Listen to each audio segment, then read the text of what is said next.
estoy grabando, les aviso. En todo caso, si llegamos a tener problemas con la conexión, nos queda la grabación. Bueno, vamos empezando, ¿les parece? Estamos para empezar. ¿Hay alguien que todavía no se terminó de acomodar?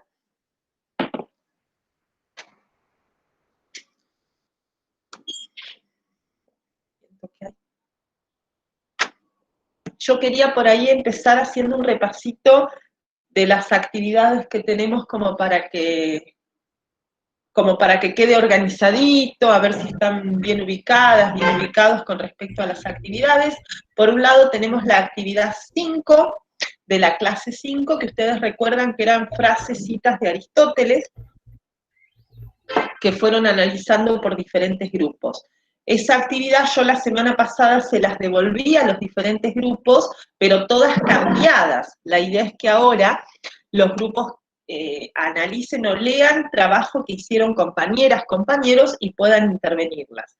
En esta segunda instancia, si por ahí se complica coordinar con los grupos, porque los grupos fueron armados al azar, y por ahí entre ustedes no es fácil coordinar en este contexto, no hay ningún problema que intervenga cada uno por su parte, simplemente con letras de diferentes colores como para distinguirlos, y una vez que el grupo haya intervenido, me mandan las observaciones que ustedes les hayan hecho al trabajo de las compañeras y de los compañeros.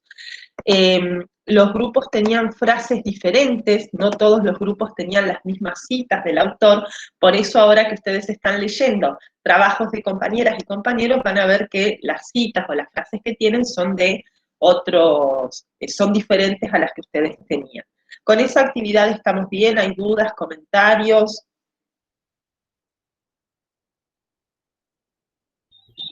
No, solo esto que decís que por ahí cuesta contactarse con los compañeros.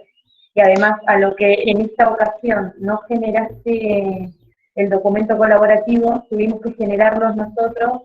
Y bueno, a mí me pasa al menos que pude contactarme solo con 2 o 3 compañeras de los 10. Pero bueno, nada, vamos a avanzar como podamos. Perfecto.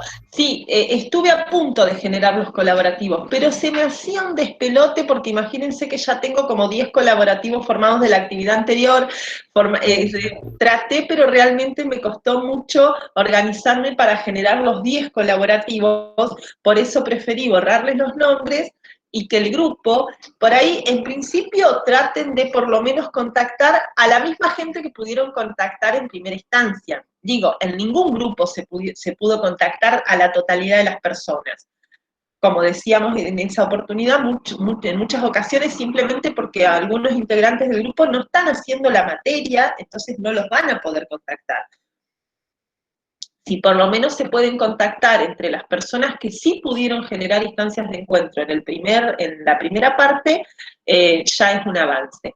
Y como les decía antes, no se hagan problemas si hay alguien que está haciendo la materia y por el motivo que sea, no pudo llegar a compartir con el grupo esa actividad. No hay problema, ¿sí? Recuerden que las actividades semanales de clase a clase, la idea es que tratemos de cumplir con un mínimo de un 60%. Si en una actividad de una semana no llegué a intervenir, no llegué a participar, porque justo tuve un parcial por lo que sea, porque no sé, no me anduvo bien internet, tuve un parcial de otra manera, de otra materia, tuve problemas con el aula, lo que sea, no hay problema, ¿sí?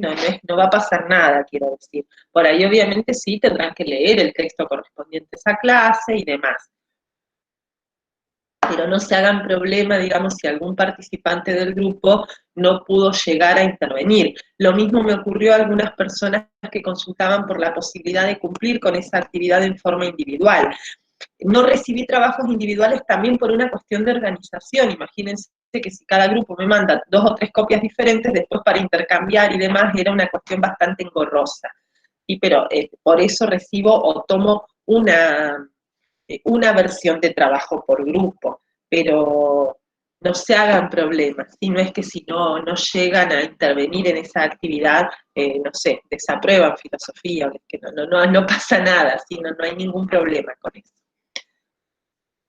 Eso con respecto a la tarea de la clase 5, que un poco, digamos, lo que estamos esperando ahora es que cuando tengan ustedes las intervenciones que pudieron hacer a las frases de otro grupo, me las envían. Algún que otro grupo ya me envió su producción, el resto no. Bueno, en estos días, a medida que las tengan, me las pueden ir enviando.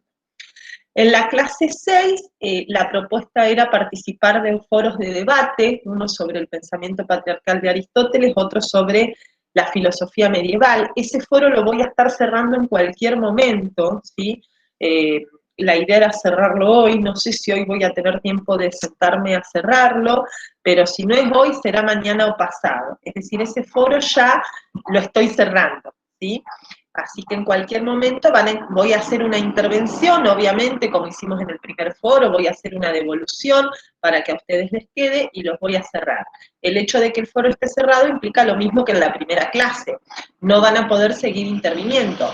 Sí van a poder seguir viendo las intervenciones, van a poder leer lo que se escribió en el foro, van a poder leer lo que yo escribí, como para que si necesitan retomarlo puedan hacerlo. El foro va a seguir ahí con las intervenciones, lo que no van a poder hacer es escribir otra vez.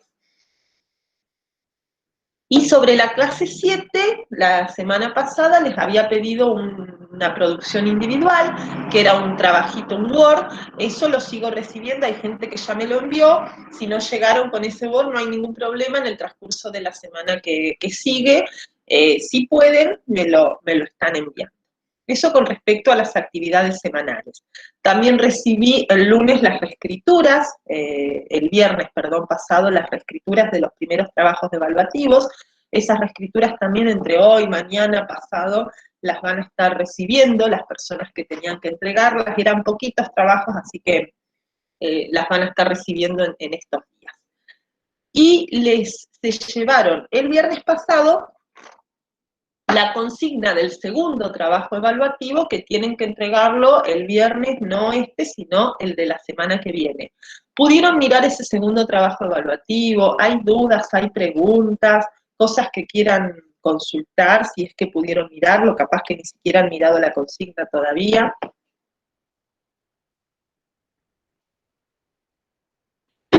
Sí, sí, lo estuvimos viendo.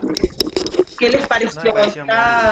Porque los contenidos, Está o sea, bueno. lo que vamos a ver hoy no entra en el trabajo evaluativo. El trabajo evaluativo llega desde Platón hasta la clase pasada, ¿sí? Lo que vamos a ver a partir de hoy ya va a ser tema del tercer trabajo evaluativo dentro de un tiempito, ¿sí? En ese segundo, ¿qué les parecieron las consignas? ¿Las van a poder resolver? ¿Tienen dudas? ¿Hay algo que quieran consultar?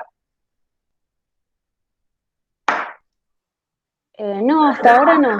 Hasta ahora ahí empecé a responder algunas consignas y no, hasta ahora no. Es La idea, entendible. traté de armar consignas que impliquen retomar y repensar las actividades que fuimos haciendo, ¿no es cierto? Como para que ustedes puedan retomar esos debates, resignificarlos y volver a pensarlos en caso de que, como para enriquecerlos en esta instancia. Como verán, pueden, si quieren, trabajar con otra persona, no es un trabajo individual, está planteado de a dos, tampoco es grupal como el primero, lo pueden hacer en parejas, pero bueno, si alguien no puede, si prefieren trabajar en forma individual, no hay ningún problema, lo pueden plantear también en forma individual. Eso, ahí cada estudiante verá cómo le queda cómodo el trabajo, ¿sí? Y igual que el primero, la fecha de entrega es tope, es decir, el viernes de la semana que viene es el último día que yo recibo esos trabajos. Así que ya después del viernes, los trabajos que me envíen serán considerados como reescrituras, ¿sí? Van a tener posibilidad, igual que el primero, de reescribirlo en caso de que lo necesiten. ¿Está claro? Sí. Perfecto. Bueno, igual recuerden Sí, que cualquier cosa los días viernes a las 11 tenemos clases de consulta, así que si por ahí en el proceso de producción necesitan, el viernes podemos pensar alguna clasecita de consulta con quienes necesiten plantear dudas de lo que sea, ¿sí? Vamos entonces a empezar a trabajar con la clase de hoy. Les voy a compartir mi pantalla. Si es que puedo. A ver. No, les estoy compartiendo algo que nada que ver. No. Me ofrece compartir absolutamente todo lo que tengo abierto, menos el PowerPoint que les quiero compartir. La tecnología. A ver, voy a probar cerrando otras cosas que tengo abiertas. A ver, ¿qué ocurre? Ahí está, ahí me quedó abierto solamente el PowerPoint, así que, no te puedo creer que no me lo muestre. A ver, vamos a probar. ¿Qué pasa si lo... Ahí está, muy bien. ¿Lo ven? ¿Ven mi pantalla? Sí, sí, sí, se ve. Perfecto. Bueno, avísenme cualquier Sí. cosa, chiflenme, sí, porque yo cuando comparto pantalla no veo mi pantalla, no los veo a ustedes, no veo el chat, no veo nada. Así que cualquier cosa, chiflen, avisen, no escriban en el chat porque por Yo ahí no me veo encuentro nada. después. No, está, a ver ahí. No, tengo la pantalla partida en dos, arriba se ve gris y abajo se ve Sí, blanco y es nada. la parte del PowerPoint. Perdón, Ahí está. creí que era. Sí. ¿Vieron? Sí, ahora, René Bien. Becar. Ahí apareció René. Ahí está el amigo René, les presento las chicas, René y los chicos. Bueno, vamos a empezar a trabajar entonces con el primero de los filósofos de esta unidad 3. Si ustedes recuerdan, la clase pasada de filosofía fue casi que una clase de historia más que de filosofía. La idea de la clase pasada era presentar el contexto de la modernidad, ir pensando algunos eventos importantes de lo que se denomina como la modernidad europea, para que funcione, digamos, como anclaje, como contextualización del pensamiento de los diferentes autores que vamos a ir trabajando en esta unidad. Decíamos la semana pasada que si bien en términos sociales, políticos, económicos, la edad moderna comienza a fines del siglo XV, sobre todo y fundamentalmente con la llegada de los conquistadores europeos a tierras americanas, digamos, ese evento de la llegada a América se ha ubicado como el inicio, digamos, histórico, como el acontecimiento que da origen a lo que se llama en historia la Edad Moderna. En términos filosóficos, el pensamiento filosófico sigue anclado en la escolástica medieval, que trabajábamos al final de la unidad 2, hasta el siglo XVII, en donde fundamentalmente aparece la figura de Francis Bacon como un pensador empirista, y la figura de René Descartes postulando al racionalismo. Nosotras no vamos a detenernos específicamente en Francis Bacon porque el empirismo lo vamos a ver con otro autor, la clase que viene, pero sí nos vamos a detener en el pensamiento de René Descartes, filósofo francés del siglo XVII, que de alguna manera representa en términos filosóficos el cuestionamiento al método medieval y la búsqueda de un nuevo método de conocimiento de la filosofía. Decíamos la semana pasada que de alguna manera la filosofía moderna representa un cambio grande de paradigma con respecto a la filosofía antigua y medieval.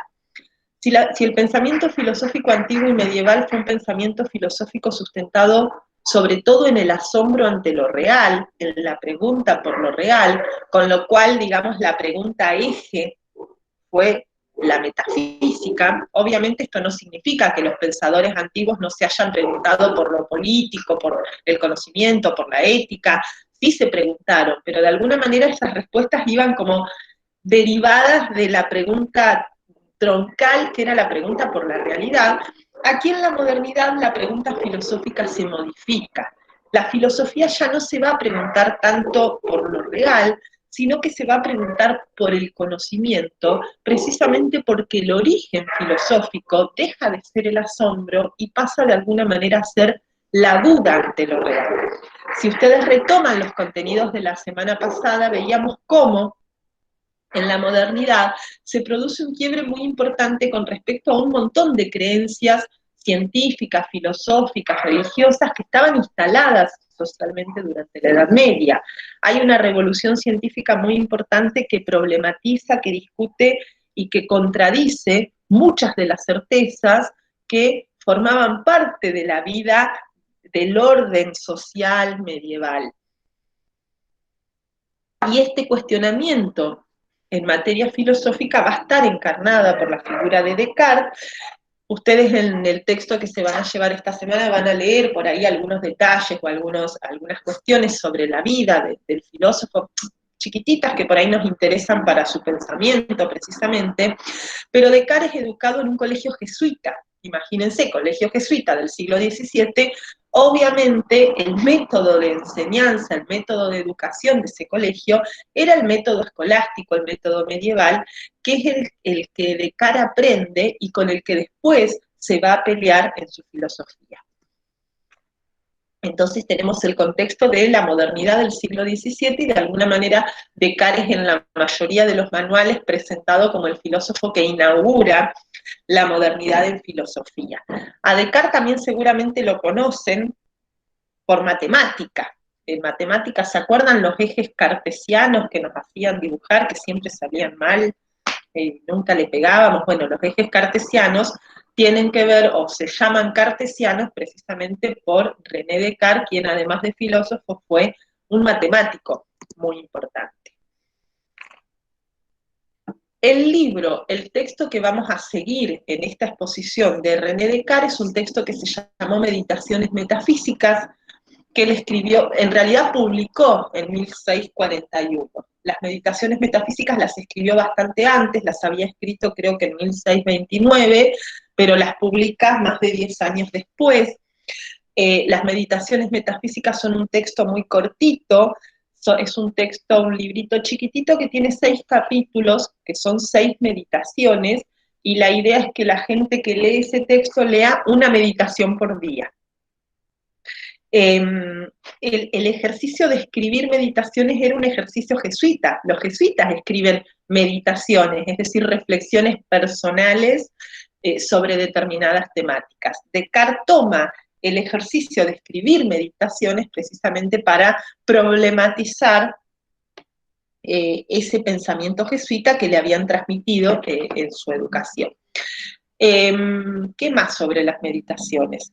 Que bueno, estaban escritas en latín, por lo tanto muchos de los conceptos de los que vamos a tomar aquí van a ver que son latinos porque Descartes escribe las meditaciones metafísicas en latín, porque en ese momento el latín era el idioma culto, digamos, el idioma que se manejaba en el ámbito eclesiástico, en la academia.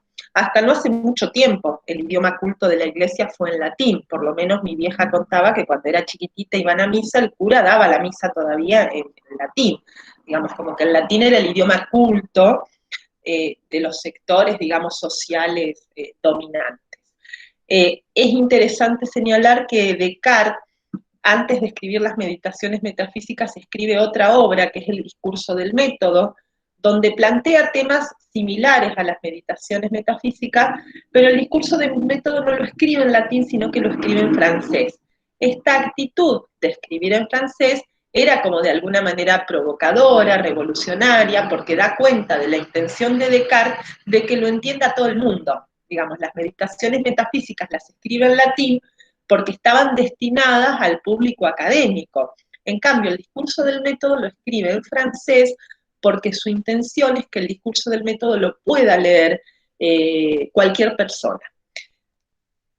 Esto también tiene que ver con lo que veíamos la clase pasada de cómo la modernidad se constituye en un fuerte proyecto educativo y en esta intención de alfabetizar y de llegar a todo el mundo con el saber, con el conocimiento, cosa que en la Edad Media no era así, porque bueno, como decíamos, la mayoría de la gente no sabía leer y escribir, en general el saber, la alfabetización estaba como relegada a los ámbitos eclesiásticos, y la mayoría de la gente, incluso gobernantes medievales, se dice que Carlomagno, por ejemplo, no sabía leer y escribir. ¿Me van siguiendo hasta aquí? ¿Me escuchan? Sí, se escucha bien. Perfecto. No, yo cuando hay silencio pregunto por las dudas porque yo ya veo que con el viento quedo hablando sola. Lo que pasa es que tenemos todos los micrófonos apagados.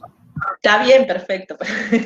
Entonces, las meditaciones metafísicas de Descartes representan, por un lado, las críticas a las formas de conocimiento medieval y por otro lado, la búsqueda de un nuevo método de conocimiento. Si hay algo que caracteriza al pensamiento filosófico moderno, es esta intención de buscar un nuevo método de conocimiento, visto y considerando que el método de conocimiento medieval se había demostrado erróneo, se había demostrado equivocado, sobre todo teniendo en cuenta que muchas de las certezas que estaban en la Biblia o que estaban en Aristóteles, resultaba ahora que no eran ciertas, que eran mentiras. Vamos entonces a comenzar, antes de meternos en el texto de las meditaciones, a ver un poquito cuáles eran las críticas que Descartes hace a las formas de conocimiento medieval. Fundamentalmente vamos a ver tres críticas. La primera crítica es lo que denominamos el criterio de autoridad. ¿Qué significa el criterio de autoridad? En lógica, el criterio de autoridad es afirmar una proposición como verdadera porque lo dice una autoridad. En nuestro contexto, el criterio de autoridad sería lo vi en Facebook. O sí es cierto porque lo dice Twitter. Pero ¿cómo sabes que eso es cierto? Sí, ¿no viste que lo publicaron en Twitter? Bueno, ese es el criterio de autoridad. Si lo dice Twitter no puede ser falso, ¿no? El criterio de autoridad precisamente consiste entonces en afirmar verdades porque las dice o porque las afirma cierta autoridad a la que reconocemos. Esto en lógica ha generado grandes debates, ¿no? Porque a veces el criterio de autoridad está bien usado y a veces no, digamos, ¿no? Pensando en este contexto de pandemia, quiero decir, ¿quiénes serían criterios de autoridad válidas? Y yo creo que los médicos, por ejemplo, el saber médico es un saber que por lo menos cuando estamos hablando de una pandemia, funciona como criterio de autoridad. Un futbolista no sería un buen criterio de autoridad para hablar de cuestiones médicas o de salud, por ejemplo. No sé si se entiende lo que quiero decir. Un ejemplo de criterio de autoridad que van a encontrar en el texto de esta semana y que está creo que en el texto de Carpio. Cuando Copérnico publica su obra, Copérnico, si ustedes recuerdan, es quien afirmó que era la Tierra la que giraba alrededor del Sol y no al revés. Copérnico publica la obra donde presenta su teoría y la Iglesia lo obliga a desdecirse diciendo que su teoría tiene que ser falsa porque en una escena de la Biblia Josué mandó a que el sol se detuviera. Disculpen porque se me abrió una puerta con el viento. Voy a cerrar, ya vengo. A ver. Gracias, Pau. Voy a cerrar esto. Ahí estamos, sigo. Les decía entonces, la Biblia decía que Josué había mandado a que el sol se detuviera. Y si Josué mandó a que el sol se detuviera, es porque el sol se movía. Entonces, el argumento que la Iglesia le da a Copérnico es un criterio de autoridad. Si la Biblia afirma que el sol se mueve, ya está. Ese es un argumento válido para afirmar que el sol se mueve. Descartes cuestiona el criterio de autoridad porque, bueno, ya para el siglo XVII estaba más que demostrado que mucho de lo que decían las autoridades reconocidas, que para el contexto jesuita del siglo XVII cartesiano eran la Biblia y Aristóteles, se habían demostrado errados. Otra crítica que le hace Descartes al conocimiento jesuita, medieval, al escolástico en realidad, es lo que se denomina verbalismo. Dicho en criollo sería chamullo, digamos, ¿no? Palabras lindas que en realidad no dicen nada, no nos permiten avanzar en el conocimiento. Precisamente este ejercicio escolástico de escribir meditaciones daba cuenta de esta intención de usar la retórica, de usar la oratoria, de usar esos conocimientos, digamos, que tenían que ver con el discurso que habíamos heredado del pensamiento sofista, pero que de alguna manera no nos permitía avanzar en el conocimiento. En el texto también tienen un ejemplo, que ahí sí estoy segura está sacado del texto del manual de Carpio, de una obra de teatro de Molière, que es El enfermo imaginario.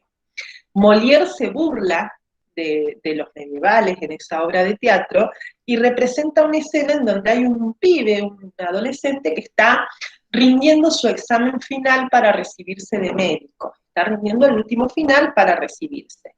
Entonces está ante el tribunal, ya cuando lean el ejemplo van a ver las palabras que usan, con palabras muy elegantes y con muchas vueltas. El tribunal le pregunta a este pibe por qué el opio hace dormir. Entonces el pibe responde, también con palabras muy lindas y con muchas vueltas, que el opio hace dormir porque tiene la facultad dormitiva.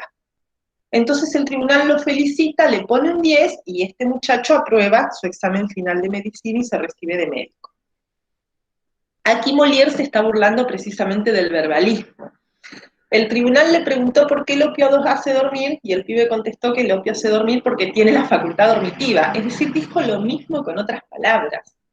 Simplemente cambió palabras, simplemente modificó la forma de decir lo que estaba diciendo, pero lo que dijo es exactamente lo mismo, no dijo nada nuevo. Eso es el verbalismo, es decir, dar un montón de vueltas, dar un discurso excelente, pero sin decir nada nuevo y sin avanzar en el conocimiento. Descartes cuestiona entonces que la escolástica y que la forma de educación que él había recibido era una educación muy verbalista que no permitía el avance del conocimiento. Y la tercera crítica tiene que ver con un método de razonamiento que en lógica se llama silogismo, que había analizado muy bien Aristóteles. Nosotros de Aristóteles vimos otras cosas, la metafísica, la nociología, pero no vimos la lógica aristotélica. Yo les voy a dar un ejemplo de silogismo para que entiendan lo que es. Igual en el texto que se llevan tienen un ejemplo, que es el ejemplo clásico, que es el que dio Aristóteles y el que se sigue usando a través de toda la historia de la lógica hasta ahora. Imagínense que yo digo, no sé, cualquier cosa, no sé, yo digo, todas las mujeres son locas, ¿no? Yo afirmo que todas las mujeres son locas. Después digo que Macarena es una mujer. ¿Qué conclusión saco de ser? Esas dos primeras afirmaciones que yo acabo de hacer en lógica se llaman premisas. ¿Qué son las premisas? Son proposiciones, afirmaciones a las que tenemos que suponerle valor de verdad, es decir, tenemos que suponer que son verdaderas. Y de las dos premisas del razonamiento yo puedo extraer una conclusión. Si mi primera premisa fue que todas las mujeres son locas, y mi segunda premisa fue que Macarena es una mujer, ¿cuál es la conclusión que tengo que sacar de esas dos premisas? Díganlo. Macarena es loca. Una loca. Macarena está loca. Esa es la conclusión. Ese razonamiento es un razonamiento silogístico, es un silogismo. ¿Por qué se caracteriza el silogismo? Por ser un razonamiento que parte de una verdad general. Fíjense que la primera premisa que yo les presenté es general, todas las mujeres están locas, hablé de todas las mujeres, y que a partir de esa verdad general deduce una verdad particular, o sea, Macarena, una mujer, está loca. ¿Qué es lo que le critica de cara al silogismo? Lo mismo que al verbalismo, que el silogismo no me permite avanzar en el conocimiento. Porque si yo dije que todas las mujeres están locas, obviamente en todas las mujeres incluyo a Macarena. Descartes dice que el silogismo puede ser muy útil para ordenar mis ideas, para ordenar mi pensamiento, para organizarme, pero no para que el conocimiento avance. El conocimiento no avanzó nada diciendo que Macarena está loca, porque si yo ya suponía la primera premisa general, es obvio que la conclusión es parte de esa verdad general que yo ya afirmé como verdadera. Si las dos primeras premisas son verdaderas, forzosamente la conclusión también va a ser verdadera. En este caso, si la conclusión es falsa, porque Macarena no está loca, es porque las premisas eran falsas, pero el razonamiento está bien hecho, ¿sí? Una cosa es partir de premisas verdaderas o falsas y otra cosa es hacer mal un razonamiento. En ese ejemplo, el razonamiento fue perfecto, el razonamiento está bien hecho, es válido. Y si el razonamiento es válido y la conclusión es falsa, es porque las premisas fueron falsas. Pero lo que dice Descartes es que el silogismo no permite que mis conocimientos avancen. El silogismo parte de una verdad general y obviamente si parto de una verdad general, después todos los casos particulares a los que se aplica esa verdad general van a ser parte de esa verdad general y no voy a decir nada nuevo de lo que ya dije.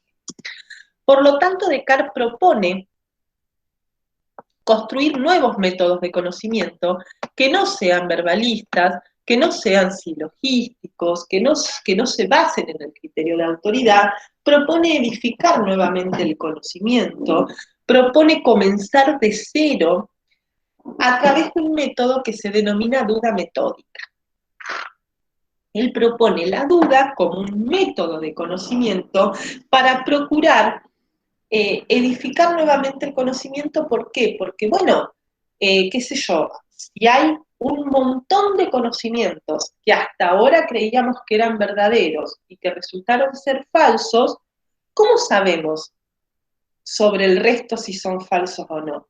Vamos a ponerlos a prueba, vamos a suponer que todos son falsos, vamos a dudar de todos, por eso duda metódica, para ver si algunos de esos conocimientos resisten el proceso de duda. ¿Me van siguiendo hasta aquí? Sí, sí. Perfecto. Algunas cuestiones con la duda metódica de Descartes. La duda metódica no es la duda de los escépticos, ¿sí? Una cosa es la duda escéptica, otra cosa es la duda metódica. ¿Cuál es la diferencia entre estos dos tipos de dudas? Que la duda escéptica es la duda que pone en marcha la persona que duda sinceramente. La duda escéptica es una duda real. La duda escéptica la vamos a ver representada por otro pensador empirista la clase que viene, ¿sí? Que de verdad duda. Un escéptico dice, bueno, yo no sé si existe Dios, y de verdad no sabe si existe Dios. Se queda en la duda. La duda de Descartes no es una duda escéptica. Descartes no tiene intenciones de quedarse en la duda. La duda metódica, como su nombre lo indica, es un método de conocimiento. Lo que hace Descartes es poner a prueba los conocimientos a ver si se bancan la duda. A ver, yo te voy a poner en duda. A ver si vos tenés argumentos para que yo no pueda ponerte en duda. Es como una puesta a prueba de los conocimientos, no es una duda real. Cuando Descartes duda de todo, no duda de todo de verdad. Lo que hace es dudar para poner a prueba los conocimientos, para ver si hay algo que no pueda ser puesto en duda. Entonces no es una duda escéptica. Otra cuestión de la duda es que a partir de aquí, con Descartes, en filosofía tenemos que empezar a distinguir la verdad de la certeza. Descartes no busca verdades, busca certezas, que es distinto. Y la certeza es bien propio de la filosofía moderna y bien propio de el sujeto moderno que se ubica ahora en la centralidad del pensamiento. ¿Qué diferencia hay entre la verdad y la certeza? Que la certeza, a diferencia de la verdad, es una convicción del sujeto, es una convicción subjetiva. La verdad es una característica de la realidad, es una característica de los objetos de conocimiento. Pero no tiene por qué ser una convicción del sujeto que conoce. A ver si lo puedo explicar. ¿Qué sé yo? La proposición acerca de que existen extraterrestres, ¿no? Existen extraterrestres. Esa afirmación necesariamente es verdadera o falsa. O sea, ¿es una verdad o no es una verdad? ¿Los extraterrestres existen o no existen? Ahora, que existan los extraterrestres no es una certeza, porque yo no estoy segura de si existen o no. ¿Ven la diferencia entre la verdad y la certeza? Yo voy a tener certeza de que los extraterrestres existen o de que no existen cuando pueda probar. El día que vea un extraterrestre, ahí voy a tener certeza de que existen. O el día que recorra el universo y encuentre que en el universo no hay ningún extraterrestre, voy a tener certeza de que los extraterrestres no existen. Pero la certeza es cuando yo puedo poner a prueba esa verdad. La verdad no tiene por qué convertirse en una certeza mía. ¿Ven la diferencia entre verdad y certeza? ¿Se entiende? Puede ser que la verdad sea algo general. La verdad es algo general y comprobable. La certeza es algo subjetivo. Comprobable es la certeza, no la verdad.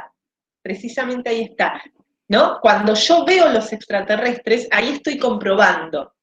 Esa es la comprobación. La comprobación es lo que me permite pasar de la verdad a la certeza. Sobre la verdad, yo puedo seguir teniendo dudas. Pongamos, creo que en la ficha de cátedra tienen el ejemplo de Dios. ¿Quién sabe si existe o no existe Dios? Sobre Dios no tenemos certezas. Quien cree en que existe un Dios, lo cree por fe, no lo cree porque se cruzó a Dios en la calle. ¿Se entiende? ¿Eso sería una verdad? Exacto. La existencia de Dios, yo digo, Dios existe. Eso puede ser una verdad, o puede no serlo. Ahora, la certeza es cuando yo pude comprobar subjetivamente esa verdad. Las ciencias buscan certezas, buscan comprobar verdades. ¿Entienden la diferencia? O sea, para una definición de verdad podría ser que la verdad es lo que es incomprobable, pero lo que cree uno. No necesariamente, porque la verdad puede ser comprobable. ¿Sí? Quiero decir, volvamos al ejemplo de los extraterrestres. Yo recién les decía que si los extraterrestres existen o no, eso puede ser verdad. Si yo digo los extraterrestres existen, eso puede ser una verdad o puede no serlo. Cuando yo lo compruebo, sigue siendo verdad.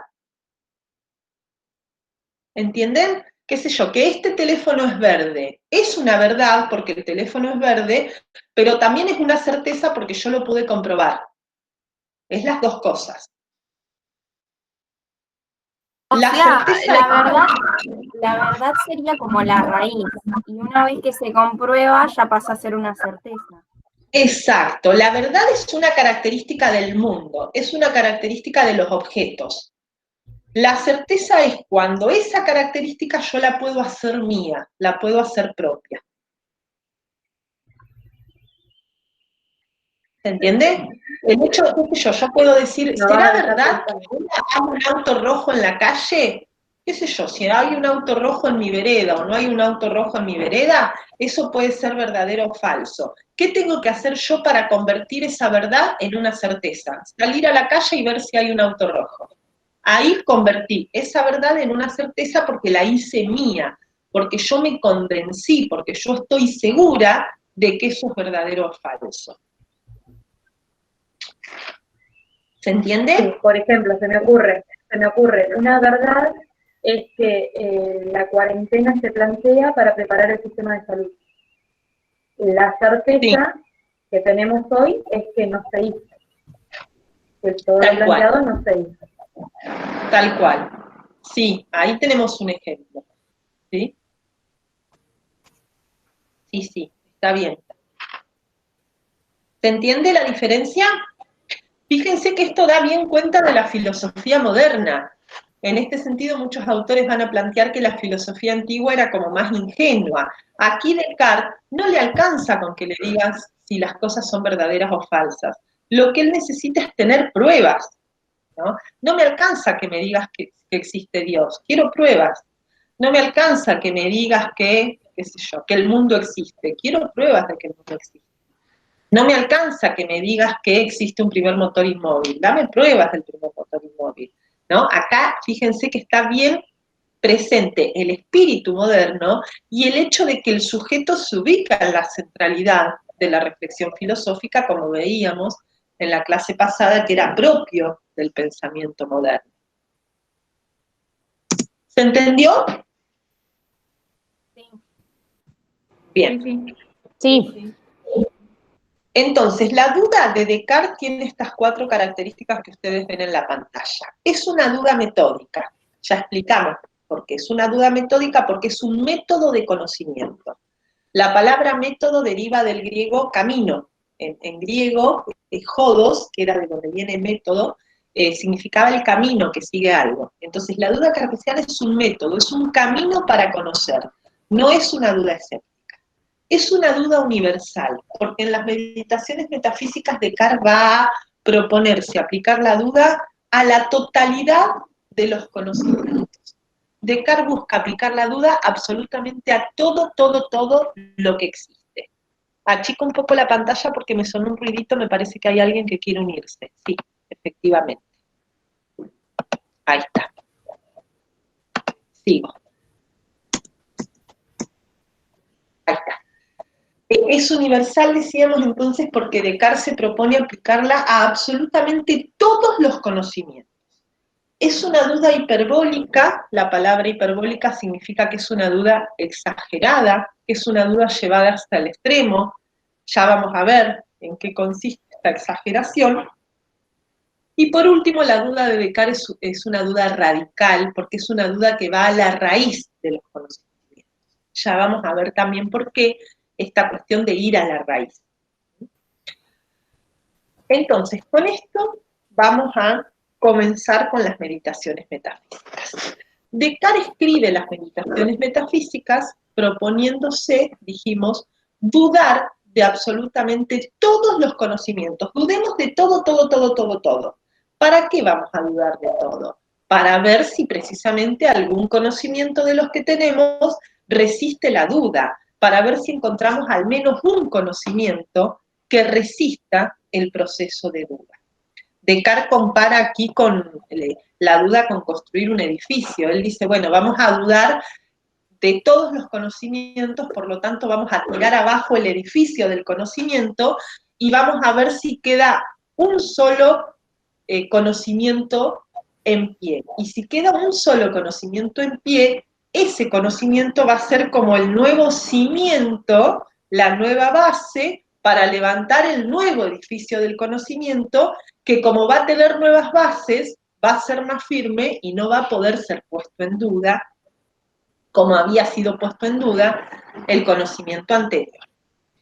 Pero, dice el autor, que no va a dudar de todos los conocimientos uno por uno, sino pobre Descartes estaría todavía dudando. Sería una tarea infinita ponernos a dudar de los conocimientos que tenemos uno por uno. Por eso, la duda radical. No dudemos de los conocimientos uno por uno, dice Descartes. Vamos a la raíz de los conocimientos. Vamos a dudar de las fuentes de los que provienen todos nuestros conocimientos. Y las fuentes de las que provienen todo nuestro conocimiento para Descartes son dos: los sentidos y la razón. Si yo dudo de absolutamente toda la información que me dan mis sentidos y dudo de absolutamente toda la información que me da mi razón, voy a dudar de todo, digamos, voy a dudar de este mate, voy a dudar del termo, voy a dudar de que ustedes me están escuchando, voy a dudar de que estamos en cuarentena, de que hay una pandemia mundial, voy a dudar de absolutamente todo. Por eso la duda, una de las características de la duda de Descartes es radical, porque va a la raíz de los conocimientos. En lugar de dudar de conocimientos puntuales uno por uno, duda de las fuentes de los que los conocimientos provienen, y así logra dudar de absolutamente todo lo conocido. ¿Hasta aquí me van siguiendo? Sí, sí. Perfecto. Vamos entonces a ver con qué argumentos, qué motivos presenta para dudar de cada una de estas fuentes. Él en las meditaciones metafísicas, en la primera meditación, entonces, la primera meditación se llama de las cosas que se pueden poner en duda. Y comienza a dudar, precisamente se propone este objetivo de dudar de las fuentes del conocimiento y empieza a dar argumentos por los cuales podríamos llegar a dudar de los sentidos y de la razón. Vamos primero a dudar de los sentidos, que para Descartes es lo más fácil de dudar. De la información de los sentidos, para Descartes es muy fácil dudar, y él nos da dos argumentos para dudar de los sentidos.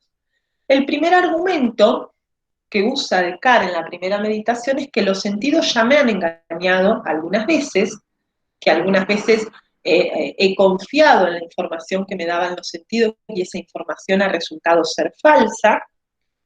Por lo tanto, es imprudente, dice Descartes, confiar en alguien que ya me engañó, ¿no? Si alguien ya me engañó una vez, es imprudente seguir confiando en esa persona. Por lo tanto, podríamos, precisamente como método, hacer el ejercicio de dudar de toda la información que me dan los sentidos. ¿Cómo sé yo que los sentidos no me dan toda información falsa? Es decir, que lo que veo, lo que escucho, los olores que siento, son, ¿no?, toda información que puede llegar a ser falsa porque ya me han engañado algunas veces, por lo tanto yo podría suponer que todo lo que me informan los sentidos es falso. Y el segundo argumento, precisamente para dudar más de los sentidos, para llevar la duda a un extremo más radical, porque él dice, bueno, pero hay información como muy obvia, por ejemplo. Sí. Se me corta, seguramente que es por el viento, pero ¿podés dar un ejemplo de los engaños de los sentidos? No. ¿Qué sé yo? ¿Nunca les pasó que van caminando por la calle y viene una persona de lejos y creen que es alguien conocido y cuando se acerca resulta que no era alguien conocido? ¿No? O muchas veces cuando estamos enfermos que no le sentimos a la comida, bueno, ahora uno de los síntomas precisamente es que los sentidos me engañan, ¿no? Pierdo el gusto, y en realidad soy yo el que, ¿se entiende? Los sentidos me están dando información errónea, no siento gustos, no siento olores, creo que viene una persona de lejos y resulta que no es esa persona. Son ejemplos de momentos en que los sentidos me han engañado, ¿se entiende? Sí. Bien. Podría suponer, ojo, volvamos a esto, recuerden que la duda es metódica. ¿Descartes de verdad está dudando de toda la información de los sentidos? No, simplemente está buscando argumentos, está poniendo a prueba los conocimientos para ver si se encuentra algún argumento por el cual ese saber sea indudable. Entonces, supongamos, simplemente como un ejercicio intelectual, que toda la información que me han dado los sentidos hasta ahora es falsa. Pero dice, bueno, hay información como muy obvia, yo puedo, con los ejemplos que dimos recién, confundirme acerca de esas cuestiones, pero ¿cómo los sentidos me van a engañar, por ejemplo, de que yo estoy acá sentada hablándole a un monitor y explicándole a un monitor la filosofía de Descartes? Es como más difícil dudar de eso. Entonces Descartes da un segundo argumento para llevar, digamos, a un extremo el saber sensible. Descartes pregunta, ¿nunca les pasó que estaban soñando y que en realidad, y que en ese sueño parecía como que era todo real y de repente se despiertan y se encuentran como que estaban soñando? Entonces Descartes nos invita a suponer que es un tema muy común en la literatura de la época. Ahí en la pantalla, en el monitor, tienen un pedacito de la obra de Calderón de la Barca que precisamente plantea la vida como un sueño. Dice Descartes, ¿y cómo sabemos que no estamos soñando? Capaz que yo en realidad estoy soñando, que estoy adelante de un monitor hablando de Descartes porque no les puedo dar clases en vivo y en directo porque estamos ante una pandemia mundial. Imagínense, dice Descartes, que todo esto sea un sueño del que en algún momento nos vamos a despertar. Podría ser, entonces, que todo lo que veo, que todo lo que escucho, sea parte de un sueño y por lo tanto sea todo mentira. Podría suponer que toda esta realidad que se me presenta es en realidad producto de un sueño y que no es la realidad. Con estos dos argumentos, Descartes lo que hizo fue dudar de toda la información que me dan los sentidos. ¿Hasta aquí me van siguiendo? Sí, sí. Bien. Vamos ahora a la otra fuente de conocimientos, que es la razón. Para Descartes, dudar de la razón es más difícil. Imagínense que el tipo era matemático, ¿no? Hay que ser valiente para ser matemático y dudar de la razón. Descartes dice en sus meditaciones que, bueno, que incluso en los sueños 2 más 2 sigue siendo 4, ¿no? Que los triángulos en los sueños siguen siendo triángulos. Entonces que dudar sobre los conocimientos racionales es un poquito más difícil. Pero también nos va a dar dos argumentos que nos van a permitir dudar de la información que nos da la razón. El primer argumento que nos presenta Descartes es que a veces cuando razonamos nos equivocamos. Un argumento parecido al que dio con los sentidos. Muchas veces cuando razonamos nos equivocamos y llegamos a una conclusión falsa porque nos equivocamos en el proceso. ¿Cuántas veces haciendo fórmulas matemáticas le erramos en el proceso de razonamiento y no nos dio lo que la profesora nos decía que tenía que dar? Entonces Descartes dice, bueno, supongamos, simplemente a efectos de poner todo en duda, que todos los razonamientos que hemos hecho hasta ahora resultaban ser falsos, que los razonamientos que hemos realizado en realidad estaban todos mal hechos y por lo tanto fueron todos equivocados. Pero este argumento no le sirve para dudar de los mismos principios lógicos y matemáticos. Una cosa es equivocarme en un razonamiento, pero ¿cómo hago para dudar, por ejemplo, del principio de igualdad, de que 2 es igual a 2? ¿No? Del principio de identidad o del principio de no contradicción, que son principios lógicos. Y aquí es donde Descartes lleva la duda al extremo. Cuando decíamos la duda de Descartes es hiperbólica porque es exagerada, yo les dije ya vamos a ver por qué. Acá es donde Descartes... te interrumpo 2 segundos. ¿Sí? Una consulta sin forma general nada más, porque el viento traba todas las conversaciones, tanto la tuya como la mía, o vos seguís hablando y la grabación sigue bien. Porque no le sigo el hilo a lo que hablas, se me corta cada rato, se me pone... Pregunto, ¿a todo el mundo se le corta o a vos nada más? ¿Quién habla, no Eva? Sé, si sigo así... A mí no se me corta. A mí tampoco. Así me salgo porque no le estoy siguiendo el escucho hilo bien. y no entiendo nada. Ah, bien, debe ser tu conexión. ¿Sos Eva? Sí. No, porque no lo... Ah, bien. Debe ser tu conexión, Eva. Entonces me salgo y después la veo bien completa porque no le sigo el hilo, no estoy entendiendo nada, Bien. se me corta cada rato y... Dale. No te hagas problemas. Sí, yo sigo, la grabación sigue bien. Incluso el otro día en una clase se me cortó a mí la conexión, entonces quedaron todos los estudiantes enganchados menos yo, y mientras yo me volví a conectar, puteé, y después cuando quedó la grabación, quedó mi puteada en el medio de la grabación, quedó mi rezongo con internet en el medio de la grabación. O sea poder seguir el hilo a la clase. La grabación sigue por más que la conexión se corte. Ah, bien, entonces después me conecto yo de forma particular. Por ahí, claro, es incómodo porque después el video que queda es muy largo, pero bueno. Sí, no, ya he escuchado. Bien, sí, no se hagan problema por eso. Lo viste de lo que estás hablando, porque si no, me quedo con lo primero que decís y con lo último, y lo del medio digo, bueno. Bien, continúo entonces. ¿A nadie más se le corta? Gracias. Bien. Hasta luego. Chao, Eva. Decía entonces, el argumento que presenta Descartes para llevar la duda al extremo es lo que se conoce como el argumento del genio maligno. Aquí Descartes lleva la duda como, digamos, a un extremo ridículo, ¿no? Él dice, bueno, supongamos que existe un genio maligno que nos engaña en todo lo que conocemos.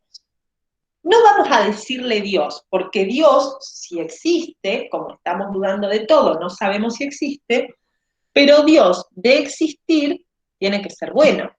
Y si es bueno, no nos puede andar engañando por la vida. Entonces no vamos a decirle Dios, pero sí vamos a suponer que existe un genio maligno, dice en las meditaciones, que emplea toda su industria en engañarme. Es decir, un genio maligno que está engañándome en absolutamente todo lo que conozco. Por lo tanto, aquello que para mí es más obvio, en realidad está todo equivocado, era todo errado. Y aquí es donde llega, digamos, a este momento hiperbólico de la duda, a un extremo, si se quiere, ridículo, ¿no? Aquí vemos también clarito lo que decíamos al principio de que en Descartes la duda es un método. ¿Descartes de verdad cree que existe un genio maligno? No, no es que crea que existe un genio maligno. Lo que dice es, bueno, a ver, busquemos argumentos de que el genio maligno no existe, ¿no? Busquemos a ver si existiera un genio maligno, si hay algo en lo que el genio maligno no me puede engañar. ¿Vamos bien hasta aquí? Sí, sí. Perfecto. Voy bien. A ver si existiera un genio maligno que nos engaña en todo. ¿En qué no nos puede engañar? ¿Alguien sabe la respuesta que dio Descartes?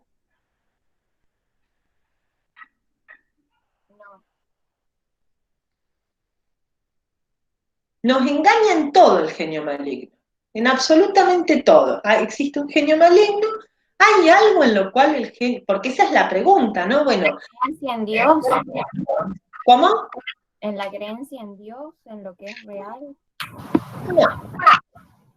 No, porque el genio maligno tranquilamente podría hacernos creer que existe Dios y Dios no existe.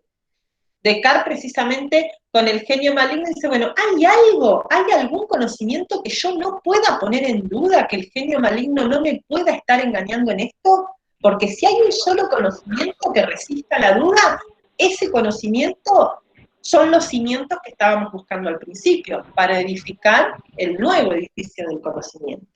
¿En qué no me podrá engañar el genio maligno? En mi propia existencia. A ver, ¿qué dijeron? En la razón. Bien, ahí dieron dos respuestas que van por el... En mi propia existencia. Y alguien dijo también en la razón. Bien, va por ese lado. Eso es lo que dice Descartes. Ahí encuentra su primera certeza.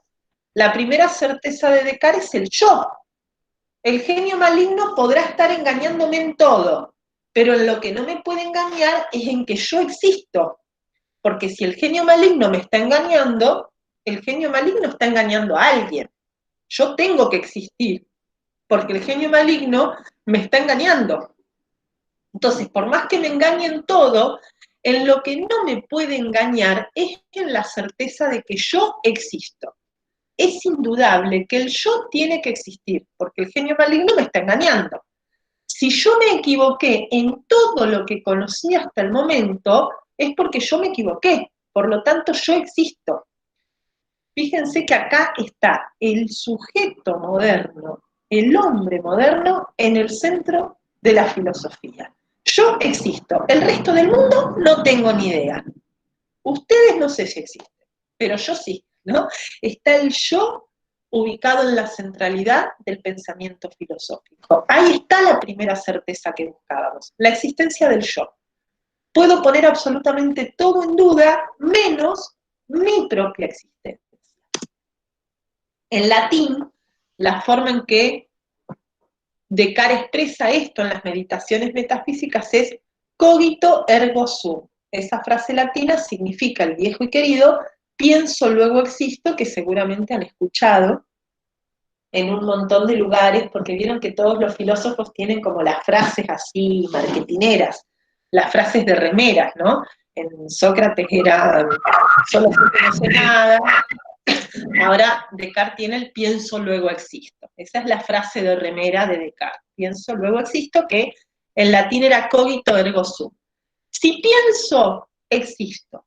Por eso un compañero también señaló la razón. Fíjense, ¿por qué yo sé que existo? Porque pienso. Yo no sé que existo porque siento, ni porque tengo un cuerpo, ni porque tengo emociones. Sé que existo porque pienso. La razón es lo que se constituye como la esencia de ese yo pensante del sujeto moderno cartesiano. El cogito, entonces, ese yo pensante, es para Descartes principio nociológico y metodológico. Ay, ahí está mal. Y el segundo no debería decir principio metodológico, debería decir principio ontológico. Lo vamos a cambiar enseguida, porque si no, después me olvido. Ahí está, ahí quedó bien.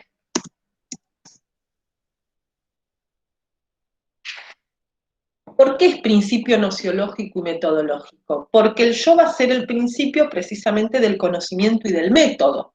Descartes puso todo en duda para ver si había una certeza que le permitiera elaborar un nuevo edificio de conocimiento. Esa certeza es el yo. Por lo tanto, ese yo va a ser el principio a partir del cual vamos a edificar un nuevo método de conocimiento y con ese nuevo método vamos a edificar nuevos conocimientos. Y además es principio ontológico porque es la primera certeza que existe, es lo primero que sé sí o sí que existe. Recién les decía, yo no sé si existe nada más. ¿Se acuerdan que la ontología tenía que ver con el ser, con lo metafísico? El cogito es el principio metafísico de Descartes. Si en Platón o en Aristóteles y en la filosofía antigua el principio estaba dado por una realidad trascendente, ustedes recuerdan en Platón el principio metafísico era la idea de bien, en Aristóteles era el primer motor inmóvil, para la filosofía medieval era Dios. Ahora, para Descartes, el principio ontológico, la certeza, la primera certeza, lo que existe sin ningún tipo de lugar a dudas, es el yo. ¿Se entiende? Sí. Bien. Aquí Descartes discute también con algunas interpretaciones que le habían cuestionado a Descartes que el pienso luego existo era como un razonamiento, como un silogismo de los que hablábamos hace un ratito. Descartes dice que el pienso luego existo no es un razonamiento, no es que yo saco la conclusión de que existo. Mi propia existencia, dice Descartes, se me presenta como un principio intuitivo, ¿no? Había algunos críticos que le decían a Descartes, ah, qué vivo, vos hiciste un silogismo, porque vos dijiste todo lo que piensa existe, yo pienso, por lo tanto yo existo. No, dice Descartes. Esto no es un silogismo, porque yo no sé si todo lo que piensa existe. Lo único que sé es que yo existo, ¿no? El resto no tengo ni idea. Esa primera premisa general de todo lo que pienso exista, perdón, de todo lo que piensa existe, no es una premisa de la que Descartes haya partido. Descartes no parte de ninguna verdad general. No sé si hay otras cosas que piensan. Y no sé si las otras cosas que piensan, si es que las hay, existen. Lo único que sé es que yo, en la medida en que estoy pensando, existo. Por lo tanto, el cogito es presente, es puro presente, porque yo solamente sé que existo mientras pienso, y además es totalmente egocéntrico, ¿no? Lo único que existo soy yo, el resto del mundo no tengo ni idea. ¿Se entiende? ¿Sí o no? Sí, sí. Ahora que encontró ese primer conocimiento que estaba buscando, y antes de seguir buscando otros conocimientos, Descartes se detiene y dice, bueno, a ver, ya encontramos la primera certeza que buscábamos, no la primera verdad, la primera certeza. No estamos, porque ustedes no existen, estoy absolutamente convencida de que yo existo. Ahora, con esa convicción lo que voy a hacer antes de seguir es ver qué características tiene esa certeza que acabo de encontrar que la hacen indudable, precisamente que la convierten en una certeza. Voy a analizar esta primera certeza que acabo de encontrar para que después, cuando encuentre otras certezas, cumplan las mismas características que estas, para tener cuidado de no equivocarme. Esa característica fundamentalmente es que la primera certeza es una certeza porque se me presenta como evidente. En el discurso del método, sobre todo, Descartes analiza estas reglas de la evidencia. Un conocimiento es una certeza porque se me presenta como evidente a mi razón. ¿Qué significa que es evidente? Que tiene dos características, que es clara y es distinta. El cogito se me presentó como claro y distinto. ¿Qué significa que es claro y distinto? Que no es ni oscura ni confusa. Vamos a dar ejemplos. Una verdad es clara cuando no es oscura precisamente, cuando se me presenta con claridad, cuando se me presenta en forma obvia, cuando de tan clara que es no la puedo ignorar. Por ejemplo, el ejemplo que dan muchos manuales es un dolor. Cuando tengo un dolor, no hay forma de ignorar ese dolor, me duele. Ese dolor es claro, no es oscuro. Se me presenta, no es algo que sí, más o menos, puede que no, es claro, es obvio. Por eso es evidente. y por otro lado es distinta. ¿Qué significa que es distinta? Que puedo distinguir claramente las partes de esa verdad de otras. Por eso distinto se opone a confuso. El ejemplo de distinto, por ejemplo, en geometría. Cuando yo digo que un triángulo es una figura de 3 ángulos, estoy afirmando una verdad distinta porque esa verdad me permite claramente distinguir los triángulos de otras cosas que no son triángulos. Si yo digo que un triángulo es una figura, no es distinto, porque hay otras figuras que no son triángulos. Yo digo un triángulo es una figura. Bueno, sí, pero un cuadrado también es una figura. Y un círculo también es una figura.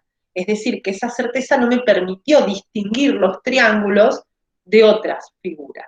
Entonces, decir que un triángulo es una figura está bien, pero es confuso. Me lleva a confundir triángulos con otras figuras.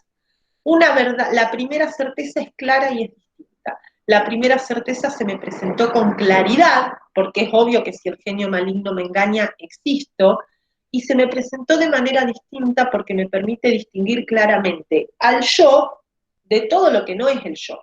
Lo único que sé que existe es el yo, y ese yo pensante, ese yo como razón. El hecho de señalar que una verdad tiene que ser clara y distinta, que tiene que ser evidente, lo lleva a Descartes a convocarnos a tener cuidados con esas dos fuentes de error que les aparecieron al costadito de la pantalla. Ojito, dice Descartes, a partir de ahora, cada vez que afirmemos otras certezas, aparte del yo, esas nuevas certezas tienen que ser claras y distintas, tienen que ser evidentes. No podemos afirmar nada como verdadero si antes no se nos presentó como evidentes. Por lo tanto, nos tenemos que cuidar de lo que él llama precipitación y prevención. La precipitación es afirmar algo como verdadero antes de que sea evidente.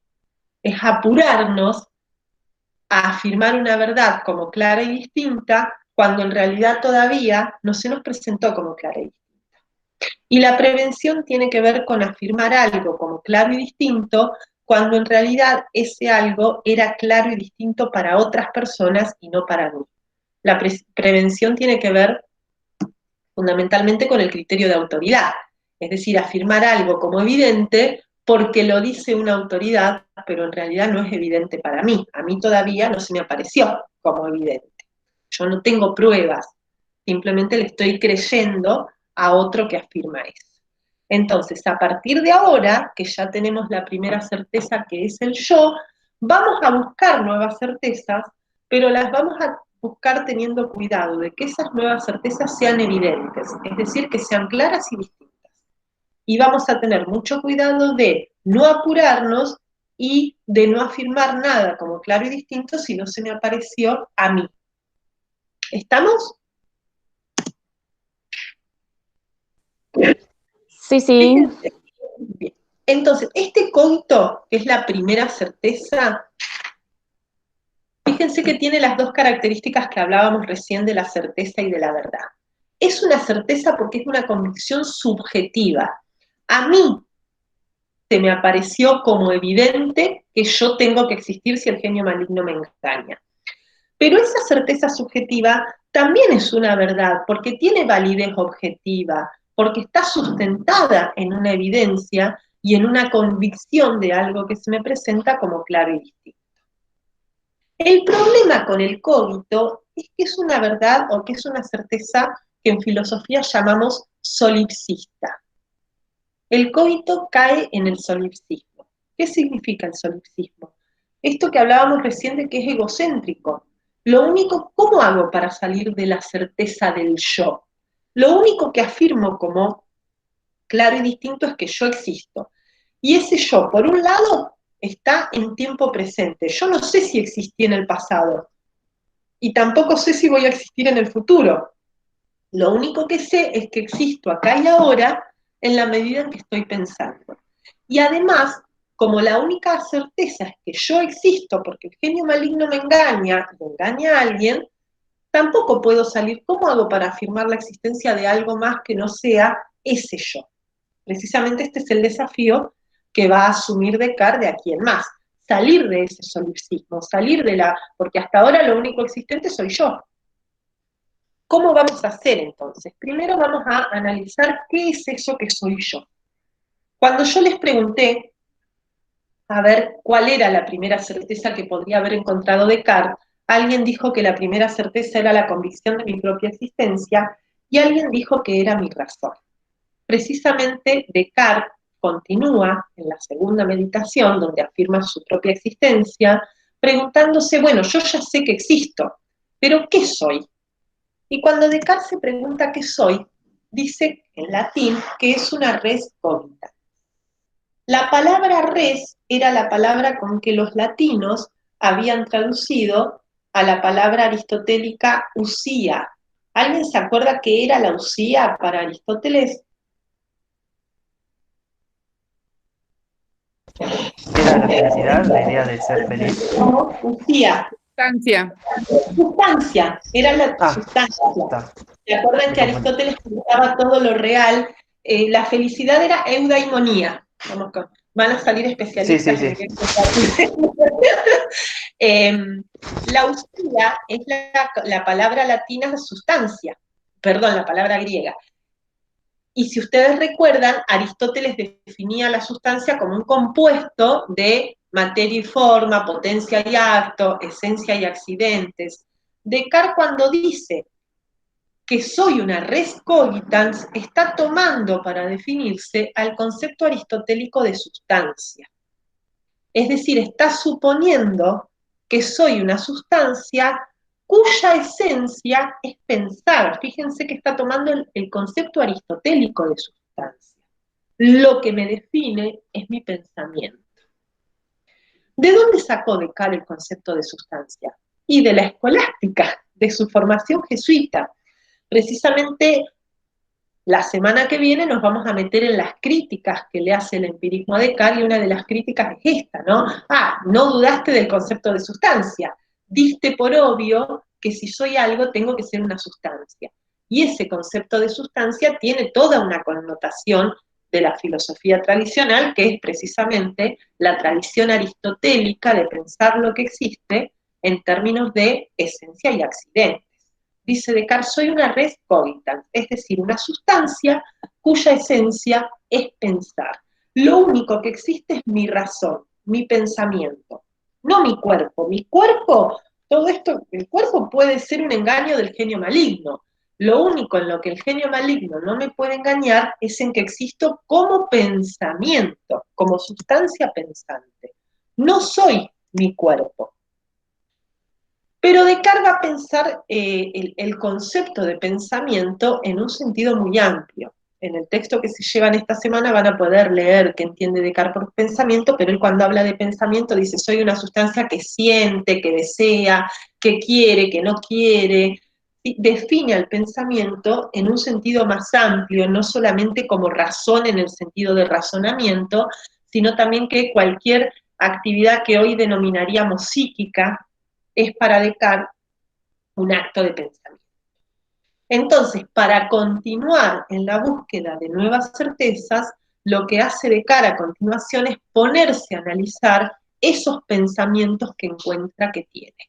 Y entre esos pensamientos se va a detener en unos en particulares que se llama ideas. Y dice, yo tengo un montón de pensamientos, deseos, voluntades, afirmaciones, negaciones, pero de todos esos pensamientos me voy a detener en estos en particular que se llaman ideas, que no tienen nada que ver con las ideas en sentido platónico, sino que ahora sí, en Descartes las ideas están en el sujeto. En Platón las ideas no estaban en el sujeto. En Descartes sí. Mi pensamiento tiene ideas. Y dentro de esas ideas hay tres clases diferentes. Tengo tres tipos distintos de ideas. Por un lado tengo ideas adventicias, dice Descartes, que son ideas que parece que vinieran del mundo, parece que vinieran de los objetos del mundo. Digo parece porque como el genio maligno podría estar engañándome, puede llegar a ocurrir que todas esas ideas sean mentiras. Tengo, qué sé yo, la idea del mate, la idea de la botella, la idea del sillón, la idea del televisor, la idea de la ventana, son ideas adventicias. Mi mente las tiene porque parece que están en el mundo. Incluso si el mundo fuera todo un chamullo del genio maligno, es indudable que yo tengo las ideas de esas cosas. Otro tipo de ideas que también tengo son las ideas facticias, que son ideas que parece ser que mi imaginación las puede inventar solita sin ayuda de nadie. Qué sé yo, tengo la idea de un extraterrestre, como les decía recién, tengo la idea de un monstruo de 7 cabezas, tengo la idea de un unicornio, tengo la idea de, qué sé yo, de objetos que nunca vi, que no vienen del mundo exterior, pero que parece ser que los puedo inventar, que mi propio pensamiento puede crearlas libremente. Esas son las ideas facticias. Y por último, tengo un tercer grupo de ideas, dice Descartes, que son ideas innatas, que son ideas que parece que ni vienen del mundo, ni inventé yo, sino que son ideas que vienen de fábrica con la razón, que son fundamentalmente ideas de tipo matemáticas, las ideas con las que opera mi razón, la idea de identidad, de pensar que si esto es un teléfono entonces no es un perro, son como ideas lógicas, principios lógicos, que parece que vienen de fábrica con la razón. Y entre esas ideas innatas encuentra una en particular que es la idea de Dios. Hay una idea, dice Descartes, que tengo, que es la idea de Dios, que es la idea de un ser perfecto, y que parece que no es facticia, no es una idea que yo inventé, sino que es una idea innata que viene de fábrica con la razón, la idea de perfección, la idea de un ser perfecto. Y aquí es donde Descartes va a encontrar la segunda certeza. Oh, esta idea tiene que existir, dice Descartes. Se me presenta como evidente, como claro y distinto, que Dios tiene que existir. ¿Por qué tiene que existir Dios? Descartes da varios argumentos, pero nosotros nos vamos a detener en dos nada más. Descartes da 3 en las meditaciones metafísicas. En la tercera, cuarta, quinta meditación, fíjense, la mitad de las meditaciones están dedicadas a hablar de Dios. La segunda certeza de Descartes entonces es la existencia de Dios. Él dice, Dios tiene que existir. ¿Por qué tiene que existir? Porque la idea de Dios es la idea de un ser perfecto. Y la idea de un ser perfecto no puede haber sido inventada por mí, no la puede haber inventado mi propia razón, porque es imposible que el efecto sea más perfecto que la causa. ¿Me entienden lo que quiero decir? ¿Se entiende? No, Más o podríamos menos. No lo de efecto y causa, ahí me quedé yo. Bien. Se me hizo un lío ahora. Para Descartes, En realidad pensaba que qué raro que no dude de Dios y después me quedé ahí con lo de efecto y causa. cuando duda de todo, duda de Dios también. Pero ahora, como segunda certeza, se le presenta a Dios porque él dice, nunca, no puede ser que el efecto sea más perfecto que la causa. A ver, yo puedo ser causa, piensen en la causa en términos aristotélicos. Yo, por ejemplo, puedo ser causa de muchas cosas. Yo puedo hacer una torta, yo puedo hacer el mate, yo puedo hacer, qué sé yo, una llamada por teléfono. Yo soy causa de todas esas cosas. Pero todas esas cosas de las que yo soy causa no son más perfectas que yo misma. Para Descartes, y en realidad para toda la filosofía anterior a Descartes también, es imposible crear algo que sea más perfecta que yo mismo. Esto es un debate que se dio mucho a partir de la construcción de la inteligencia artificial. ¿Puede el ser humano crear algo más perfecto que el mismo ser humano? ¿No? Tradicionalmente se creía que no. Ahora, con el desarrollo de la inteligencia artificial y de las computadoras y de la tecnología, qué sé yo, se están planteando estos debates. ¿Podría el ser humano crear algo que termine dominando al propio ser humano? Esta es una pregunta que plantea la filosofía y que hoy en día es temática de relatos de ciencia ficción. Pero con Descartes estamos en el siglo XVII. Para Descartes es imposible que las personas creemos algo que sea más perfecto que nosotros mismos. ¿Entienden? La idea Ahí voy, sí. Sí, ahí va queriendo. Es más perfecta que yo, porque es la idea de perfección. Por lo tanto, mi razonamiento no puede haberla inventado. Mi razón puede inventar la idea de mesa, puede inventar la idea de unicornio, puede inventar la idea de un monstruo de 7 cabezas, puede inventar la idea de una montaña de oro. ¿Me esperan 2 segunditos que me están golpeando la puerta? Está accidentada ahí la cuestión. Hola, Lucre. Muchas gracias. Adiós. Listo, sigamos.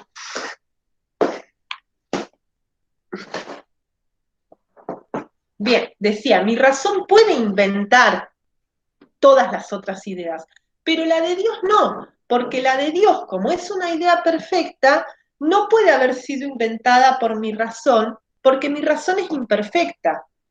Y la prueba más clara de que mi razón es imperfecta es que es una razón que duda, es una razón que se equivoca, no es una razón perfecta. Entonces, esa idea de Dios, que es una idea perfecta, no puede haber sido inventada por una razón imperfecta. Por lo tanto, esa idea tiene que haber sido puesta en mi razón por algo que de verdad sea perfecto. ¿Y qué es perfecto? Dios.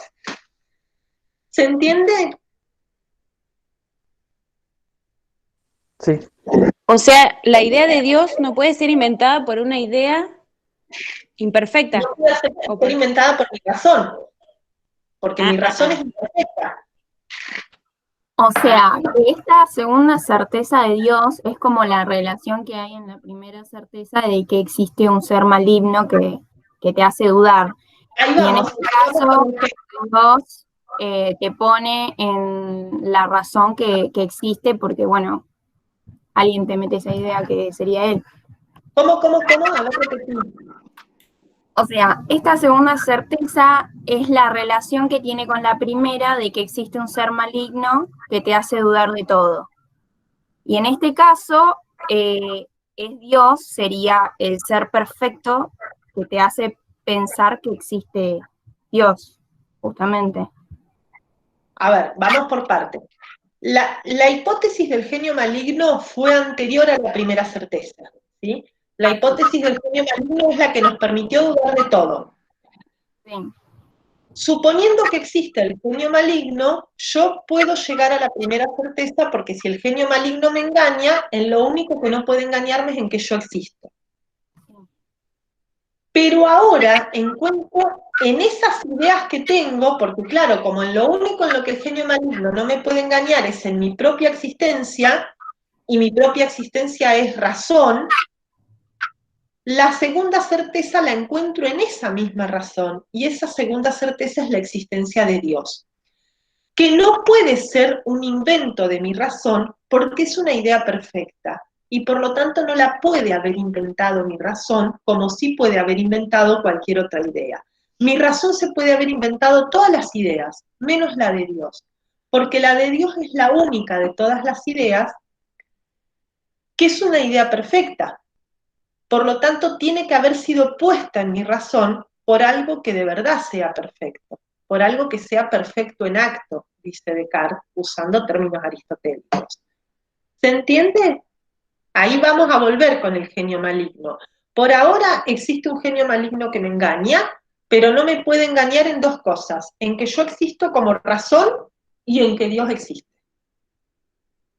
¿Estamos? Ok, sí. Bien. El segundo argumento que da Descartes de la existencia de Dios es el argumento ontológico que habíamos nombrado la semana pasada, antes, cuando vimos algo de filosofía medieval, que fue un argumento elaborado por San Anselmo. Esta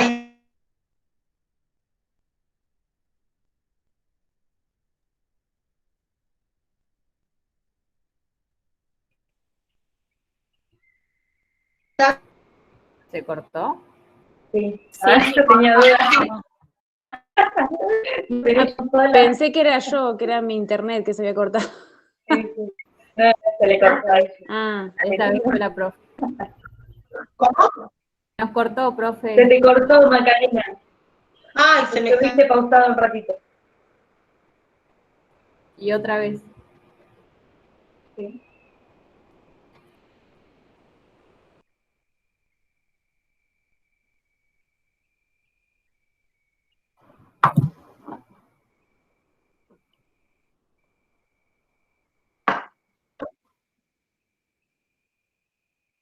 A ver, Ahí volvió, profe. sí. ¿Volvió? ¿Me escuchan bien? Ahora sí. Ahora sí. Sí, sí, ahí se Bien. escucha. Pero Bien, desde el vuelvo. principio del argumento, nada. Del argumento ontológico. Sí, no se escuchó nada más. El argumento ontológico nosotros lo vimos cuando vimos filosofía medieval con San Anselmo, hace un par de semanas. El argumento ontológico decía que Dios tiene que existir porque si no existiera, no lo podríamos definir como un ser perfecto.